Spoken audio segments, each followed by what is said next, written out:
ये देश रहना चाहिए। सामने वार कर फिर मुझे आजमा, मौत से बेखबर जिंदगी का सफर, शाम हर सुरमई रात बंसी का स्वर, बात ऐसी नहीं कि कोई गम ही नहीं। जब तक गंगा की धार सिंधु में ज्वार, अग्नि में जलन, सूर्य में तपन शेष, स्वातंत्र समर की वेदी पर अर्पित होंगे अगणित जीवन यौवन अशेष। नमस्कार, भारत समाचार देख रहे हैं आप और मैं हूं आपके साथ प्रियव्रत दीक्षित। हमारे इस खास पेशकश सदैव अटल में आप सभी का बहुत स्वागत है। अगर आप राजनीति और इतिहास में दिलचस्पी रखते हैं तो बेशक ही आपने भारत के पूर्व प्रधानमंत्री अटल बिहारी वाजपेयी को कई बार सुना होगा। उनके लंबे समय तक चलने वाले भाषण सुनने वालों को हमेशा यही लगता था कि ये कभी खत्म ना हो। अटल बिहारी वाजपेयी संसद में जब जब स्पीच देते थे, पक्ष के साथ विपक्ष और साथ ही बड़ी से बड़ी शख्सियत उनको बड़े गौर से सुनती थी। अटल बिहारी वाजपेयी को भारतीय राजनीति का पितामह भी कहा जाता है। अटल बिहारी वाजपेयी भले ही आज हमारे बीच ना हो, लेकिन एक आवाज, उनकी जो आवाज थी वो सदैव हमारे दिलों में बस गई और उनकी आवाज आज भी अमर। एक रिपोर्ट देखिए। टूटे हुए सपने की सुने कौन सिसकी, टूटे हुए सपने की सुने कौन सिसकी, अंतर को चीर व्यथा पलकों पर ठिठकी, हार नहीं मानूंगा रार नहीं ठानूंगा, काल के कपाल पर लिखता मिटाता हूँ, गीत नया गाता हूँ, गीत नया गाता। वो अटल जिन्होंने कभी मानी नहीं हार। मैं चाहता हूं ये परंपरा बनी रहे, ये प्रकृति बनी रहे। सत्ता का खेल तो चलेगा, सरकारें आएंगी जाएंगी, पार्टियां बनेगी बिगड़ेंगी, मगर ये देश रहना चाहिए, इस देश का लोकतंत्र अमर रहना चाहिए। वो अटल जो हमेशा से अपने सिद्धांतों पर थे अटल। मैं जी भर जिया मैं मन से मरूं, लौट कर आऊंगा कूच से क्यों डरूं, तू दबे पांव चोरी छिपे से ना, सामने वार कर फिर मुझे आजमा, मौत से बेखबर जिंदगी का सफर, शाम हर सुरमई रात बंसी का स्वर, बात ऐसी नहीं कि कोई गम ही नहीं, बात ऐसी नहीं कि कोई गम ही नहीं, दर्द अपने पराये कुछ कम भी नहीं, प्यार इतना परायों से मुझको मिला, ना अपनों से बाकी है कोई गिला, हर चुनौती से दो हाथ मैंने किए, आंधियों में जलाए हैं पुश्ते दिए। वो अटल जिन्होंने राजनीति से दिया नया पैगाम। जब तक गंगा की धार सिंधु में ज्वार, अग्नि में जलन, सूर्य में तपन शेष, स्वातंत्र समर की वेदी पर अर्पित होंगे अगणित जीवन यौवन अशेष। अमेरिका क्या संसार भले ही हो विरुद्ध, कश्मीर पर भारत का ध्वज नहीं झुकेगा। एक नहीं दो नहीं, एक नहीं दो नहीं करो 20 समझौते, पर स्वतंत्र भारत का निश्चय नहीं रुकेगा। वो अटल जिन्होंने राष्ट्र धर्म को रखा सबसे ऊपर।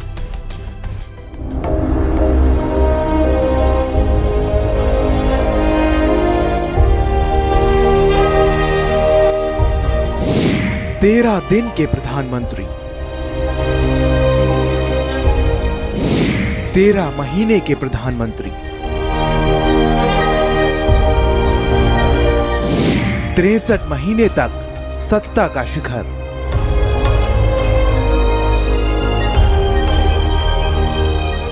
अटल बिहारी वाजपेयी को इतिहास इन कार्यकालों के लिए याद तो भले ही ना करे, लेकिन जिस तरीके से अपने जीवन में उन्होंने दलों के साथ साथ दिलों पर राज किया, वो इतिहास के सुनहरे पन्नों में गड़ गया। अपने नाम की तरह अपने सिद्धांतों पर भी अटल रहने वाले भारत के पूर्व प्रधानमंत्री को देश जब भी याद करेगा, तब उनकी कर्तव्यता, देश के प्रति निष्ठा, गरीबों के प्रति विशेष लगाव के लिए याद करेगा।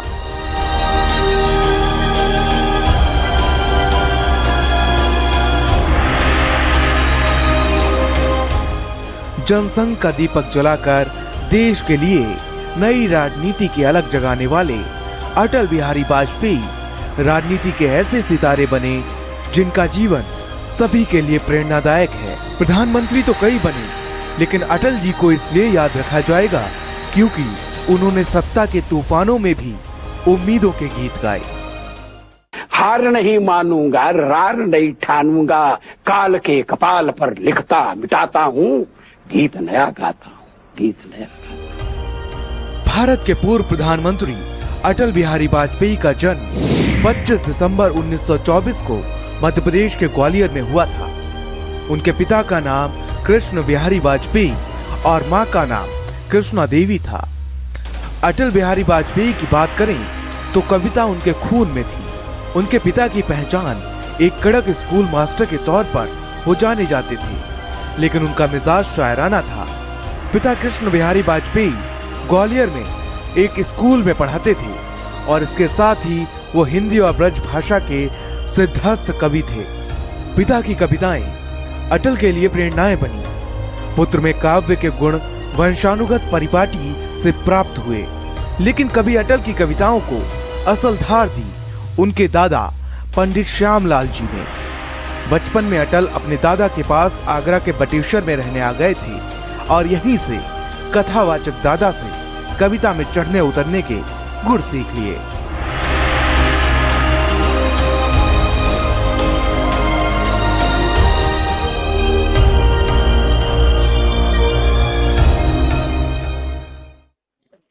भारतीय राजनीति के पितामह कहे जाने वाले भारत के पूर्व प्रधानमंत्री अटल बिहारी वाजपेयी ने 6 दशक तक भारतीय राजनीति पर अमिट छाप छोड़ी। उन्होंने जो निर्णय लिए उसमें वो कारगर साबित हुए। साहित्य और भाषा के साथ साथ शब्दों पर बेजोड़ पकड़ ने उन्हें इतना मजबूत बना दिया कि उन्होंने भारत की राजनीति के लिए जो भी निर्णय लिए वो साकार साबित हुए। कोई भी मुश्किल हो, कठिनाई हो, अटल जी ने हमेशा से डटकर उसका सामना किया। उनके लिए राष्ट्रहित सियासत से ऊपर रहा।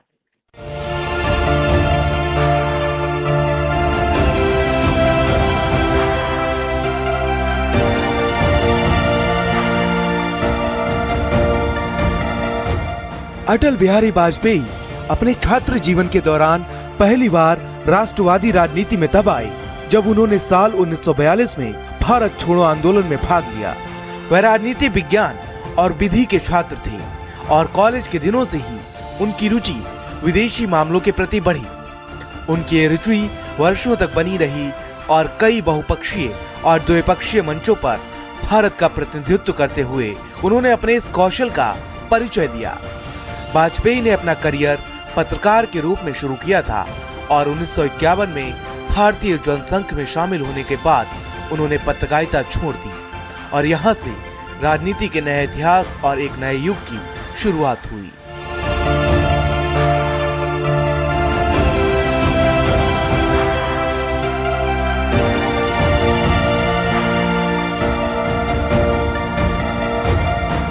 अटल बिहारी वाजपेयी के राजनीतिक सफर की बात करें तो 1952 में वो पहली बार लोकसभा चुनाव लड़े लेकिन हार गए, जिसके बाद 1957 में यूपी के बलरामपुर सीट से बतौर जनसंघ प्रत्याशी जीत हासिल की।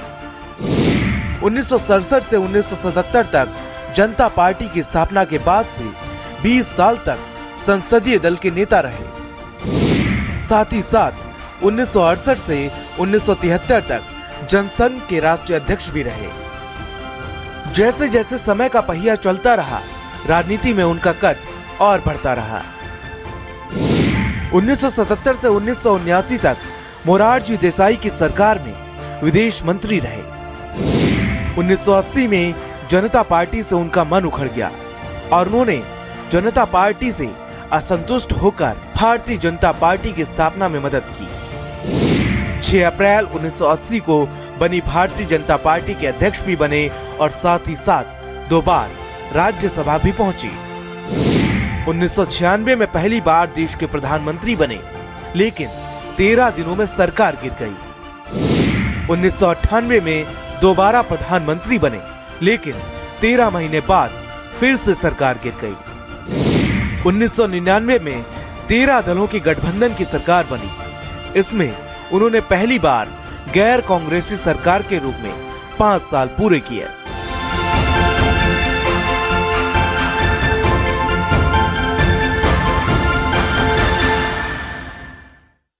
यूं ही कोई अटल नहीं बन जाता। कौन जानता था कि कृष्ण बिहारी वाजपेयी के यहां जन्मा 25 दिसंबर 1924 को एक छोटा सा बालक राजनीतिक क्षितिज का अमर और अटल सितारा बन जाएगा। मां कृष्णा देवी के लाडले अटल बिहारी वाजपेयी की बेताबी ऐसी होगी कि एक झलक पाने के लिए देश के साथ साथ अंतर्राष्ट्रीय मंचों पर बेताबी देखने को मिलेगी। सुनवाते हैं आपको अटल बिहारी वाजपेयी के संघर्षों के साथ साथ सफलता की कहानी।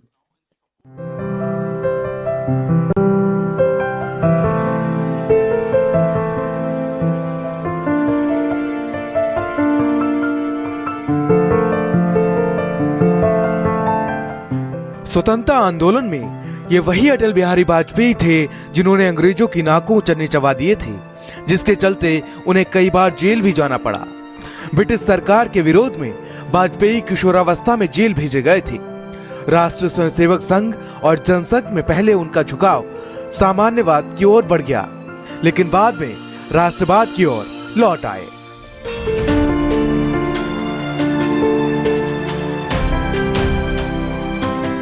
अटल जी को उनके शानदार राजनीतिक करियर के लिए कई बार पुरस्कारों से भी नवाजा गया। 1992 में पद्म विभूषण से नवाजा गया।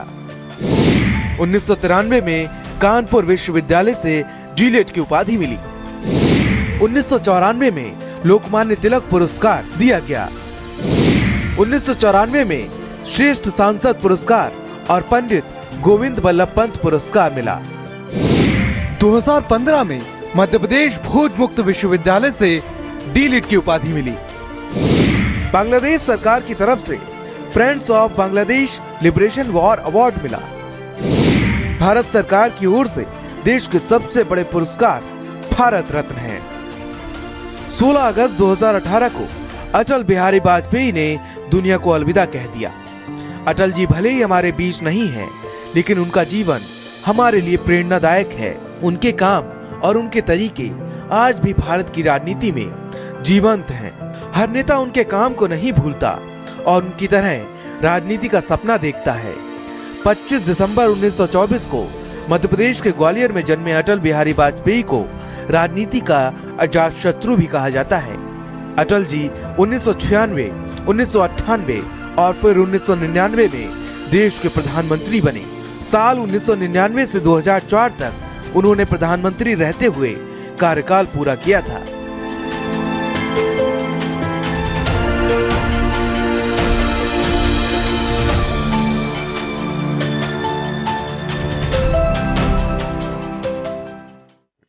अटल बिहारी वाजपेयी 3 बार सत्ता के शिखर तक पहुंचे।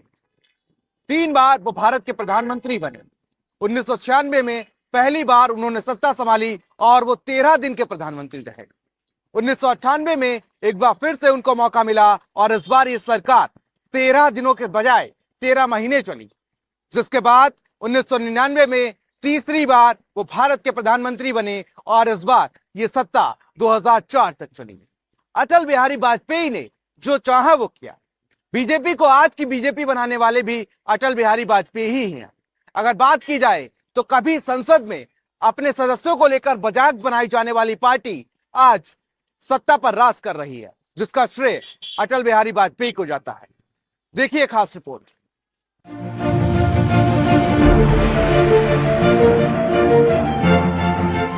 अटल बिहारी वाजपेयी 1951 में जनसंघ की स्थापना करने वाले सदस्यों में से एक थे। 1968 से 1973 तक वे इसके अध्यक्ष भी रहे। 1952 में उन्होंने लोकसभा चुनाव लड़ा, लेकिन सफल नहीं हुए। हालांकि इसके बाद 1957 में वे यूपी की गोंडा सीट से लोकसभा चुनाव जीतकर संसद पहुंचे।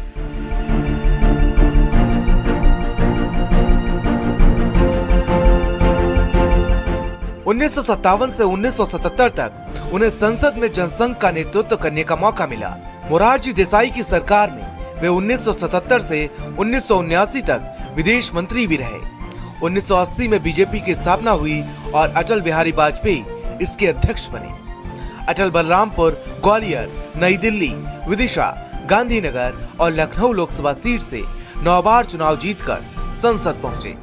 इसके अलावा वे राज्यसभा के 2 बार सदस्य भी रहे। अटल 1996 में पहली बार देश के प्रधानमंत्री बने। हालांकि इस साल उनकी सरकार कुछ ही दिन चल पाई। इसके बाद वे 1998 में फिर से प्रधानमंत्री बने।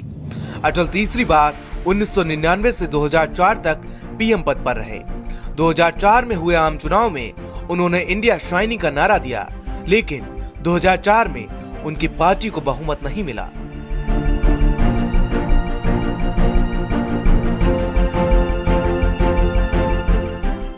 कभी महज 2 सीटों वाली पार्टी रही भारतीय जनता पार्टी के नेतृत्व में सरकार बनाने की उपाधि के बल अटल बिहारी वाजपेयी की भारतीय जनता पार्टी में सहज स्वयंकार्यता के बूते ही थी, जिसे भापते हुए राष्ट्रीय स्वयंसेवक संघ को भी लाल कृष्ण आडवाणी को पीछे रखकर वाजपेयी को आगे बढ़ाना पड़ा था। जाहिर है कि जब वाजपेयी स्थिर सरकार के मुखिया बने तो उन्होंने ऐसे कई बड़े फैसले लिए जिसने भारत की राजनीति को हमेशा के लिए बदल दिया।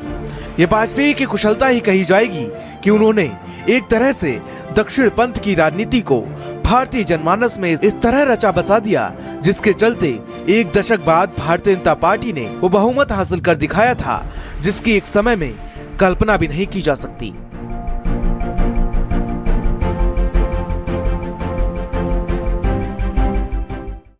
अटल बिहारी वाजपेयी के पीएम रहते हुए भारत ने पोखरण में परीक्षण किया। पाकिस्तान से संबंधों को सुधारने के लिए पहल भी की गई। उसके बाद कारगिल भी फतेह किया गया। अगर बात की जाए तो प्रधानमंत्री रहते हुए उन्होंने कुछ ऐसे निर्णय लिए जिनके असर हमें आज देखने को मिल रहे हैं। दिखाते हैं आपको कुछ अटल सरकार के अटल फैसले।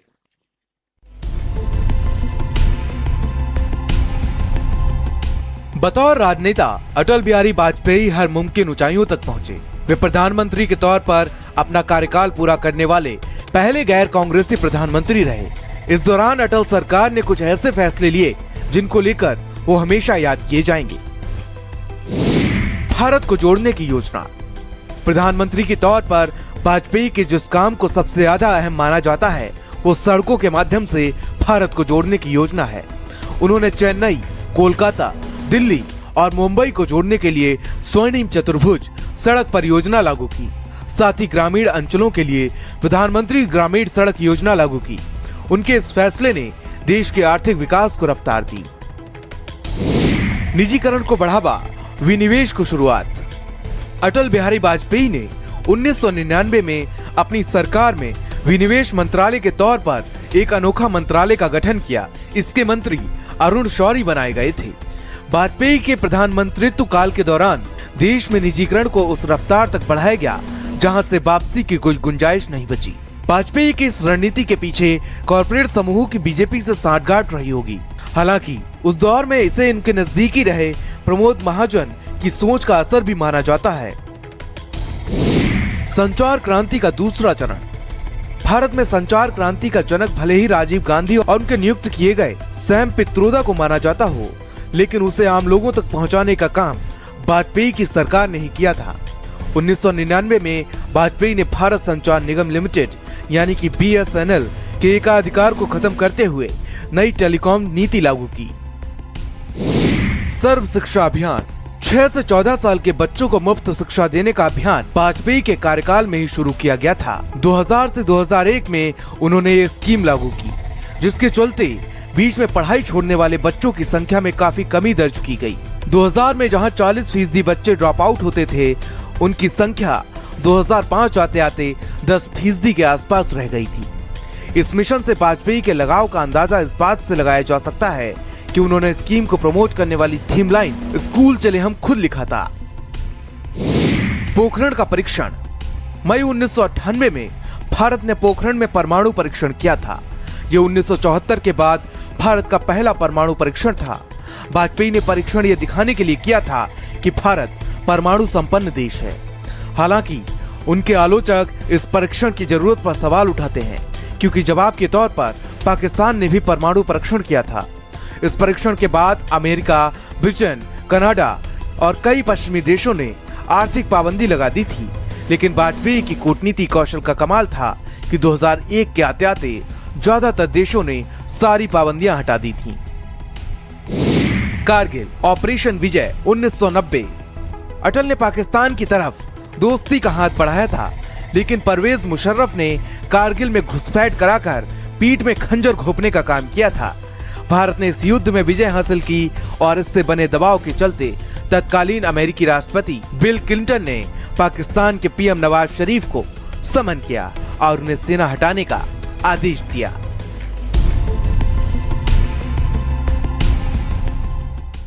काल के कपाल पर लिखता मिटाता हूँ गीत नया गाता।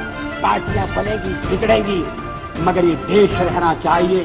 सामने वार कर फिर मुझे आजमा, मौत से बेखबर जिंदगी का सफर, शाम हर सुरमई रात बंसी का स्वर, बात ऐसी नहीं कि कोई गम ही नहीं। जब तक गंगा की धार सिंधु में ज्वार, अग्नि में जलन, सूर्य में तपन शेष, स्वातंत्र समर की वेदी पर अर्पित होंगे अगणित जीवन यौवन शेष।